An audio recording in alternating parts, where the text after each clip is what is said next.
This is Masechah Sanhedrin, Daf Ayin Gimel Amud Aleph. The very top of the Daf, the very top of the Amud starts with a Mishnah. The Elohein Shematzilan Osan Benafshan. These are the people who we save them with their lives. We save them by taking their lives. And here you have a double pronoun, Matzilin Osan, them, Benafshan, with their lives. And the explanation for this will be subject to some discussion by the commentaries, but we'll see that in a few minutes. Let's first read on who these people are. Harodef achar chavero lahargo.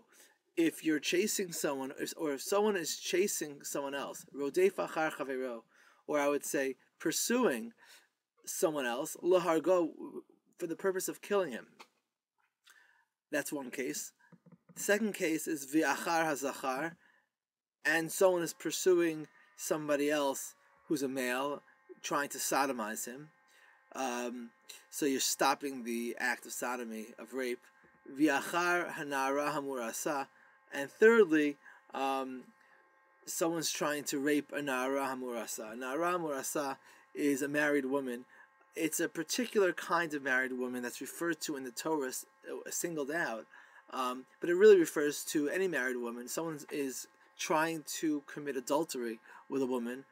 The particular case that the Torah talks about, that the Mishnah refers to, is that the woman is a nara, is in the in-between stage between childhood and adulthood, and she's a mu'urasa, which means that she's legally married, although she hasn't actually began living with her husband, hasn't done nisuin yet. But this is true about, the Mishnah uses this case because that's the case that's specified in the Torah with a unique punishment, but the concept is basically the three cases are a potential murderer, a potential homosexual rape, sodomy, and the potential heterosexual rape of adultery. Those are the three people that you can stop the crime by taking the life of the perpetrator, the pursuer. Aval, second half of the Mishnah, begins with a contrast. Aval, but harodef achar behema, if someone is pursuing an animal to do the sin of attacking, trying to have relations with an animal, ve'amachalel et Shabbat, or trying to violate Shabbos by doing work on Shabbos. This is not a case where there's a victim involved, but a person who's trying to, who's about to do chilul Shabbos, ve'oved avodat kochavim, or trying to do idolatry. So here's three people who are trying to do three very egregious sins: rodef achar behema, violate Shabbos, and violate avodas kochavim. These three, ein matzilin osan benafshan. These three cannot be stopped by taking their lives. These three cannot be stopped by taking their lives. Let's talk about what it means, matzilin osan benafshan. Who are we talking about saving?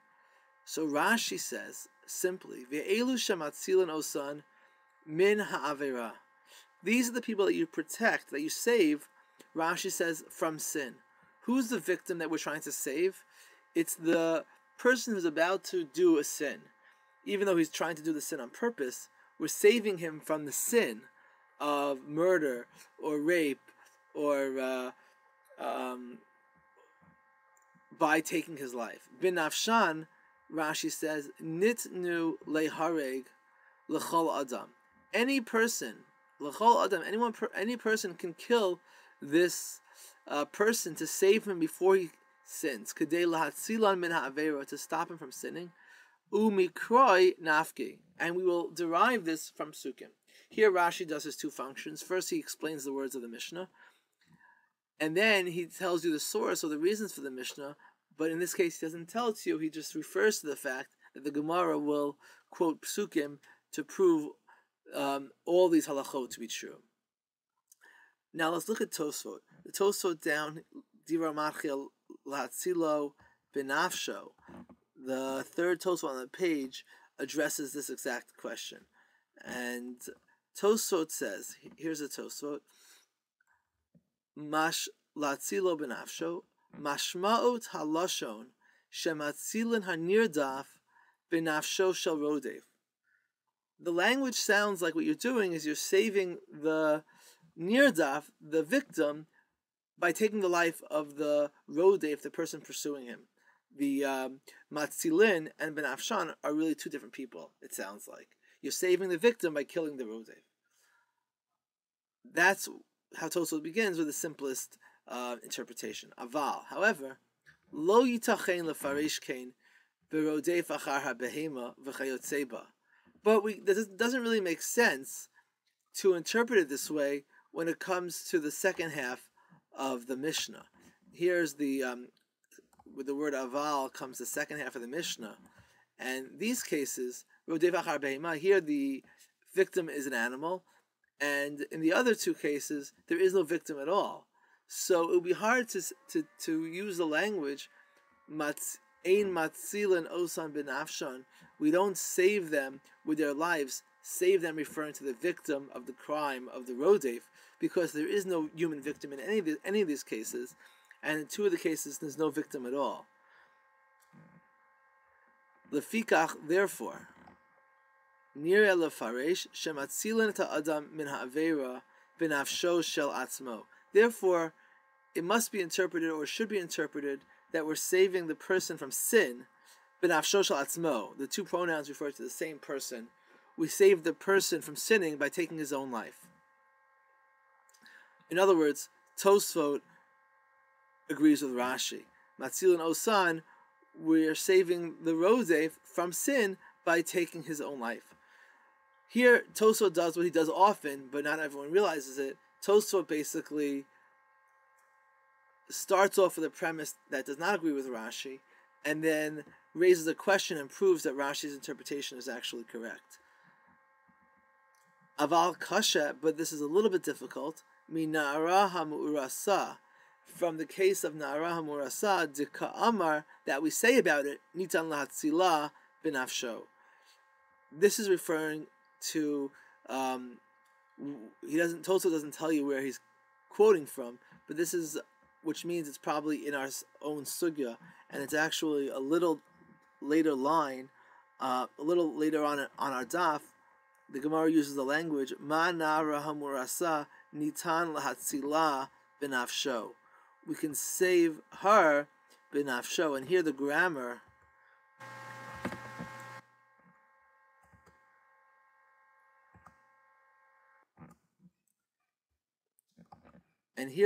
is the key, lahatzila benafsho, and we say about the na'ara hamurasa that we are saving her with his life. So clearly the grammar latzila refers to her and nafsho refers to him. So that means we're saving her, the victim, by taking the life of the rodef, which would be inconsistent with Rashi's interpretation, which Tosfot agrees with, but would be consistent with what Tosfot began with saying, that matzila nirdaf benafsho shel rodef.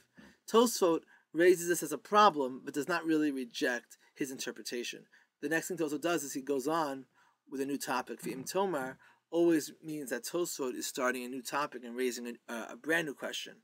And Tosfot does not come back to this topic. So basically Tosfot is done with the issue of what these words mean, which means that he's preferring Rashi, but acknowledging that aval kasha, but there is a problem. It doesn't always fit in perfectly, as in the case of na'ara hamurasa. If we look to other mefarshim, so for example, the Yad Ramah, another one of the Rishonim who wrote on Sanhedrin, actually presents both as possibilities. Ve'elu shematzilin osan min ha'avera benafshan, with their lives. This is Rashi. We save them from sin by taking their lives. Ve'yesh lefaresh, and we can also explain the elu shematzilin osan miyad rodfeihem. These are the people who we save from their pursuers, benafshan, with their lives, kolomar benafshan shal rodfim, by taking the lives of the rodef, etc. So the Yad Ramah doesn't give any reasons to strengthen or weaken either interpretation, but raises both as possibilities, considering them both to be legitimate possibilities. And the last commentary we'll look at it for this is the Ran. The Ran, interestingly, the Ran Perush interprets ve'elu hein hanirdafim. These are the nirdafim, the victims, the potential victims, shematzilan otan benafshan shel rodfim, who can be saved by taking the lives of their rodfim. Ve'hachi muchach ba'gemara, and this is clear in the Gemara. Da'amrinan bena'ara ha'murasa, because we'll say in the Gemara in regards to na'ara ha'murasa, shematzilan osa benafsho, that we save her with his life. Kolomar benafsho shel rodev. So the Ran takes the same point that Tosfot just made and uses that as his prime proof. Ela de kashek sat my da'amrinan b'mechalel et haShabbos u'ba'over oved avodah zara she'ein matzilan otam benafshan. V'hacha lo shayach l'meimer lahatzil nirdaf. De'ein sham nirdaf. And then he raises the fact that the end of the Mishnah that we saw before is inconsistent with this interpretation. The end of the Mishnah, which has 3 cases where there is no victim and still uses the word matzilan osan binafshan. So, v'lefikach tzarich lefaresh shematzilan as harodfim lasos avera binafshan. Therefore, he says we need to explain, like Rashi and Tosfot, that we're saving the rodei from sinning. Kilomar shehorgen osam k'dei shelo yasu avera. We kill them so that they won't sin. And if you want to justify and accept the first interpretation, Sarich Lomar de Seifa de Mechalal et Shabbos lo daika lishna de Matzilan osan benafshan ela mishum reisha nakte. The Ran ends up supporting the other interpretation and says we could reinterpret the end of the Mishnah by saying that it just used that language Matzilan osan benafshan to be parallel with the beginning of the Mishnah, even though it doesn't really make sense in the end of the Mishnah. So the Ran says that it's possible that the Mishnah at the end uses the language Matzilan osan benafshan, which wouldn't really make precise sense for the end of the Mishnah for the Seifa, but it's being used to parallel the Reisha, the beginning of the Mishnah. In other words, if we can sum up what we have so far, is that the words matzilan osan benafshan can have 2 meanings. Either it can mean we save the rodei from sinning, or it can mean that we save the nirdaf, the victim, from being harmed. And basically, the end of the Mishnah supports Rashi's interpretation that we're focusing on the rodei only on the sin. And the line in the Gemara of Na'ara Hamurasa Nitan Latzila B'Nafsho supports the other interpretation that we're saving the victim from being harmed. And the Mefarshim, what they do is that what the commentaries do is either they say one is a compelling proof and the other one is not, it's just not being precise, or the opposite. And the question is which one you choose. While on the surface this is simply a language issue and a textual issue, it also has a very important consequence in terms of the fact that what's really the nature of this whole law? Is it all about self-defense and protecting the potential victims?